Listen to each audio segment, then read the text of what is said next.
একটা ছোট্ট studio office, রাত্রির সময়। মধ্যম আলোতে রোহন আর স্নেহা বসেছিল। টেবিলে খোলা ছিল একটা ল্যাপটপ, যার স্ক্রিনে বাঙ্গালের জঙ্গলের ম্যাপ ছিল। দুজনে নিজের হরর ফিল্মের সেট নিয়ে কথা বলছিল। হাওয়াতে হালকা ঠান্ডাপন ছিল, আর আবহাওয়া একটু রহস্যময়ী ছিল। স্নেহা, এই দেখ, এই জায়গাটা শান্তি অনাথালয়, বাঙ্গালের জঙ্গলে একদম পারফেক্ট। এটা তো কান্দাহার, মনে হচ্ছে যেন অনেক বছর ধরে বন্ধ রয়েছে। হ্যাঁ, 1930-এর পর থেকে ওখানে আর কেউ কোনোদিন যায়নি। এর থেকে ভালো ফিল্ম হররের সেট আর কোথাও পাবো নাকি? রোহন, তুই সবসময় এরকম ভয়ঙ্কর জায়গা কেন সিলেক্ট করিস? আরে, আমার রোমান্টিক ফিল্ম কোথায় বানাচ্ছি, হরর ফিল্ম তৈরি করছি, তাহলে সেটটা তো ভয়ঙ্কর হতেই হবে, তাই না? এখানে যদি রোমান্টিক মুভিও শুট করি, তাহলে ওটা হরর হয়ে যাবে। আমার তো মনে হয় ওখানে সত্যিই ভূত হবে। যদি আত্মা পাই, তাহলে তাকেও কাস্ট করে নেব। ও তো একদম ন্যাচারাল অ্যাক্টিং করবে, তাই না? এটাও তো ভাব, যদি ও ন্যাচারাল অ্যাক্টিং করে, তাহলে লোকেরা ন্যাচারাল মৃত্যুও পাবে। আরে, ভালো ভালো কথা বলো না। আমি এই অনাথালয়টাকে নিজের ব্লকবাস্টার সেটের জন্য ফাইনালাইজ করে নিয়েছি। আর আমরা যখন একসাথে রয়েছি, তাহলে ভয় পাওয়ার কি আছে? কালকে সকালে শুটের জন্য বেরোচ্ছি আমরা, ঠিক আছে? ঘন অন্ধকার জঙ্গল, রাত্রি 10টা বাজছিল। একটা গাড়ি পাথরের রাস্তা দিয়ে যাচ্ছিল। রোহন ড্রাইভ করছিল, অনন্যা তার পাশের সিটে বসেছিল, আর পেছনে বিক্রম, স্নেহা আর কুনাল। হাওয়াতে খুব ঠান্ডা ভাব ছিল। হঠাৎ করে গাড়ির রেডিও নিজে নিজেই বন্ধ হয়। আরে, গানটা নিজে নিজে বন্ধ হয়ে গেল কি করে? কিছুক্ষণ পর গাড়ির হেডলাইটও হঠাৎ করে বন্ধ হয়ে যায়। চারদিকে খুব অন্ধকার হয়। ভূত, ভূত, ভূত! আরে, ভূত আবার কোথায়? এই তো আমাকে জড়িয়ে ধরছে তো। আরে, ভূত নয়, আমি। আরে, ভয়ের ঠেলায় জড়িয়ে ধরেছি ভাই। কিছু দেখতেই তো পাচ্ছি না। এখন গাড়িটা কি করে চালাবো? গুগল ম্যাপে তো শুধু 2 কিলোমিটার দেখাচ্ছে, পাশেই। স্লো গাড়ি চালিয়েই পৌঁছে যাব। রোহন আস্তে আস্তে গাড়ি চালাতে শুরু করে, কিন্তু কিছুক্ষণ পর গাড়ি খারাপ হয়ে যায় আর থেমে যায়। রোহন গাড়ি থেকে বেরোয় আর সেটা চেক করে। আবহাওয়ায় প্রচন্ড ভয় ছিল। কি হলো স্যার? গাড়ি থেমে গেল কেন? কি জানি, মনে হচ্ছে কিছু গন্ডগোল হয়েছে। একটু সময় তো লাগবেই। তোমরা সবাই এক্ষুনি গাড়ি থেকে বেরিয়ে পড়ো তো। সবাই গাড়ি থেকে নেমে পড়ে আর আশেপাশে হাঁটতে শুরু করে। রোহন আর স্নেহা মিলেই গাড়ি ঠিক করার চেষ্টা করছিল। তার মধ্যেই বিক্রম আর কুনাল কথা বলতে বলতে জঙ্গলের ভেতরে একটু দূরে চলে যায়। আরে কুনাল, এই জঙ্গলের হাওয়া কিরকম টাটকা না? শহরের ধুলোবালিও নেই, কি সুন্দর, তাই না? হ্যাঁ, ফ্রেশ হাওয়া তো ঠিকই, কিন্তু ফোনে যে সিগন্যালের একটাও লাইন নেই। কেউ তো কলও করতে পারবে না আমাদের। আর এমনিতেই আমি তো ফোন থেকে বিরক্ত খুব। আরে, একটু শান্তি তো পাওয়া গেছে, নয়তো শহরে তো। তক্ষুনি হঠাৎ করে একটা আশ্চর্য রকম আওয়াজ আসে। বিক্রম কথা বলতে বলতে দাঁড়িয়ে পড়ে।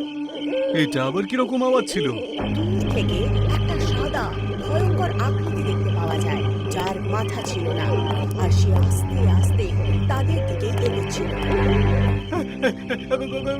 বিক্রম, ওই দেখ, ভূত, ভূত! তুই পাগল পাগল পেয়েছিস? আরে আরে আরে, কোনো প্রাণী হবে। আরে দেখ, আরে ও আমাদের দিকে এগিয়ে আসছে। ওরে পালা বিক্রম, পালা! বিক্রম আর কুনাল ওখান থেকে দৌড়ে পালায়। সেই ছায়া তাদের পিছু নিয়ে নেয়, কিন্তু আস্তে আস্তে উধাও হয়ে যায়। হাঁফতে হাঁফতে বিক্রম আর কুনাল গাড়ির কাছে এসে পৌঁছায়, যেখানে রোহন আর স্নেহা গাড়ি ঠিক করছিল। আরে, কি হলো? তোমরা সবাই পালাচ্ছটা কেন? কোনো প্রাণী তোমাদেরকে তাড়া করেছে নাকি? না, ভূত, ভূত, ভূত ছিল। কোথায় ভূত? ওই পেছনে দেখো। ওটা তো রোহন। না, আমার পেছনে দেখো। আরে ও তো বিক্রম। তোদের দুজনের কি হয়েছে? আমরা সত্যি সত্যি ভূত দেখেছি। ও আমাদের পিছু নিয়েছিল তো। হ্যাঁ, কুনাল ঠিকই বলছে। আমরা আমাদের প্রাণ বাঁচিয়ে পালিয়ে এসেছি। এইসব ভূত টুত কিচ্ছু হয় না, সব ভুল। কোনো জানোয়ার হবে হয়তো। আরে, যা ছিল ছিল, গাড়িতে বসো, এখান থেকে পালাই আমরা। গাড়ি এখনো পর্যন্ত ঠিকই তো হয়নি। বুঝতেই তো পারছি না যে সমস্যাটা ঠিক কি। এখানে তো কোনো মেকানিককেও খুঁজে পাচ্ছি না আমরা। এখান থেকে ব্যাস 1 কিলোমিটারই যেতে হবে। ওখানেই শান্তি অনাথ আশ্রম আছে। চলো চলে যাই সবাই। সবাই হেঁটে হেঁটে শান্তি অনাথ আশ্রমের দিকে বেরিয়ে পড়ে, কিন্তু পেছনে কেউ আছে যে আস্তে আস্তে তাদের পিছু নিয়েছিল। ওরা শান্তি অনাথ আশ্রমে পৌঁছে যায়। বাইরে থেকে এই জায়গাটা খুবই ভয়ঙ্কর মনে হচ্ছিল। ভাঙা চোরা দেয়াল, পুরনো জানালা, আর চারদিকে সব অন্ধকার। আমাদেরকে কি এখানেই দাঁড়াতে হতো? হ্যাঁ তাই তো। আরে শহরটা এখন অনেকটা দূরে, প্রতিদিন আসা যাওয়া করা সম্ভব নয়। আমি এই ভয়ঙ্কর বাড়িতে থাকতে পারবো না, ব্যাস।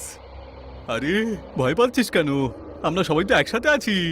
আরে আমার সিনেমার জন্য এই লোকেশনটা একদম পারফেক্ট। দেখ না কিরকম হরর ভাইব রয়েছে। এই ফিল্মটা দিয়ে আমরা আমাদের ইন্ডাস্ট্রিতে পাগল করে দেবো সবাইকে। সবাই রেস্ট নাও, কালকে সকাল সকাল আমাদের শুটিং স্কেডিউল রয়েছে। সবাই নিজের নিজের রুমে ঘুমোতে চলে যায়। অনন্যা আর স্নেহা একটা রুমে, যখন কিনা রোহন, বিক্রম আর কুনাল অন্য রুমে যায়। Here's a look at my week on Facebook gaming. Monday morning, I play puzzle games. On Tuesday, I choose racing game. রাত আরো গভীর হয়ে ওঠে। তক্ষুনি কুনাল বাইরে কারোর হাঁটার শব্দ শুনতে পায়। সে জানালা দিয়ে তাকায়, কিন্তু কিছুই দেখতে পায় না। যখন এখানে কেউ নেই, তাহলে হেঁটে চলার আওয়াজটা কোত্থেকে আসছে? কুনাল দরজা খুলে বাইরে যায়, চারদিকে দেখে, কিন্তু কেউ ছিল না ওখানে। তা সত্ত্বেও হাঁটার আওয়াজ এখনো আসছিল। কে ওখানে? কে ওখানে?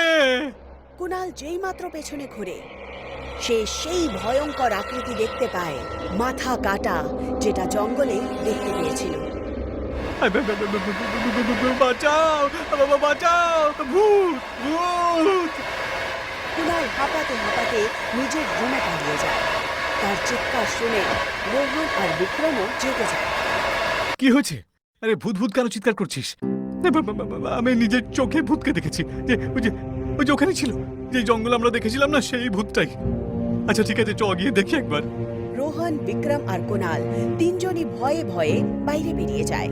কুনাল দুজনের মাঝখানে লুকিয়েছিল। অন্ধকারে কিছু একটা আশ্চর্য আওয়াজ আসে। তারা সেই আওয়াজের দিকে যায়, যেখান থেকে তারা শুনতে পেয়েছিল। শোনো, ওখান থেকে একটা আওয়াজ আসছে। হ্যাঁ, হয়তো ওখানে কেউ আছে। আরে ওখানে যাচ্ছ কেন তোমরা? ওখানে ভূত আছে, ও আমাদেরকে ছাড়বে না। যখন তারা কাছে পৌঁছায়, তখন দেখতে পায় যে স্নেহা কারোর সাথে ফোনে কথা বলছে। স্নেহা, তুমি এত রাত্রে এখানে তুমি কি করছো বলো তো? বাড়িতে নেটওয়ার্ক ছিল না, তাই ফোনে কথা বলার জন্য বাইরে এলাম। আর তোমাকে দেখে কুনাল চিৎকার করছিল, হ্যাঁ, যে বাইরে আত্মা ঘুরে বেড়াচ্ছে। আচ্ছা, তো কুনাল, আমাকে দেখে কি পেতনি মনে হচ্ছে? না, আমি নিজের চোখে ভূতটা দেখেছিলাম। আরে ওর মাথাটা ছিল না। কেউ কুনালের কথায় বিশ্বাসই করছিল না, আর সবাই নিজের নিজের রুমে চলে যায় আর ঘুমিয়ে পড়ে। সকালবেলা সবাই ওঠে, তখন দেখতে পায় যে দেয়ালে কিছু পুরনো ফটো আছে। ফটোতে তো শরীর ছিল, কিন্তু কারোরই চেহারা দেখাই যাচ্ছিল না। দেখো, আমি রাত্রিবেলা একটা মুন্ডু ছাড়া ভূতকে অবশ্যই দেখেছি। আর এই ছবিটাতেও কিন্তু একটা বাচ্চা রয়েছে যার এখানে মুখটা নেই।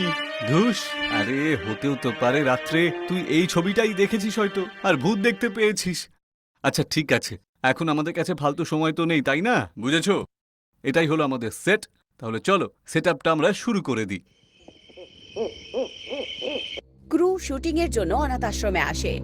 ভেতরে একটা স্যাঁতস্যাঁতে দুর্গন্ধ, দেয়ালে পুরনো ফটো লাগানো, আর বাচ্চাদের হাতের চিহ্ন ছিল।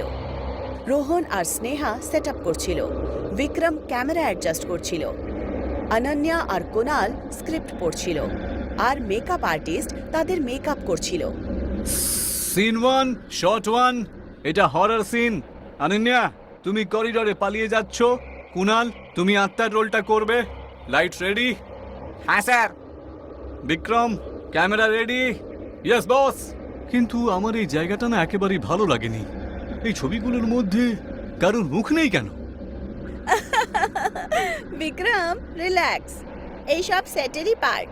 হয়তো রোহন এগুলো বানিয়েছে। তক্ষুনি হঠাৎ শোনা যায় যেন কেউ দরজা জোরে জোরে ধাক্কা দিচ্ছে। সবাই দাঁড়িয়ে পড়ে। লাইট নিজে নিজে বন্ধ হয়ে যায়। বিক্রমের ক্যামেরা নিজে নিজেই জুম ইন করে আর একটা আশ্চর্য রকম ফটো ক্যাপচার করে। করিডোরের একদম শেষ দিকে একটা মাথা কাটা শরীর দাঁড়িয়েছিল। এটা আবার কি হলো? তুমি আমাকে ভয় দেখানোর জন্য প্র্যাঙ্ক করছো, তাই না? আরে আমি তো কিছুই করিনি। বিক্রম, ওই ছবিটা আমাকে একবার দেখা। বিক্রম ক্যামেরার স্ক্রিন আবার চেক করে, কিন্তু ফটো গায়েব হয়ে গেছিল। সবাই ঘাবড়িয়ে যায়, কিন্তু রোহন ওদেরকে শান্ত করায়।